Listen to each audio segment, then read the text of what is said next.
नमस्कार भावांनो. तर आपण जिमला निघालो होतो तोपर्यंत छोटे सरकार आमचे उठले होते. मग काय त्यांना घेऊन एक फेरी मारून आलो. त्यानंतर आपण चाललो जिमसाठी. जाता जाता छत्रपतींचे दर्शन घेऊन मन एकदम प्रसन्न झाले. त्यानंतर आपण पोहोचलो जिममध्ये. आता आपण बॉडी कंडिशन चेक करणार आहोत. तर बघू शकता माझी बॉडी कंडिशन कशी आहे. लगेचच मी आवरून वर्कआउटसाठी गेलो. वर्कआउट लवकर आवरून आपल्याला वजन करायचे होते म्हणून मी पटकन वर्कआउट आवरला आणि वजन करण्यासाठी गेलो.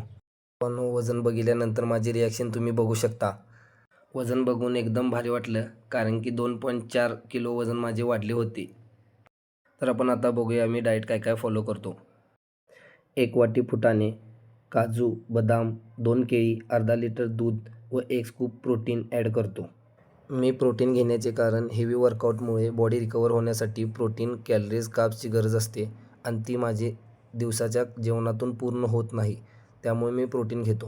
आणि जेवणामध्ये सांगायचे झाले तर रेग्युलर 3 चपाती, 1 छोटी वाटी भात हे रेग्युलर डाएट चालू आहे.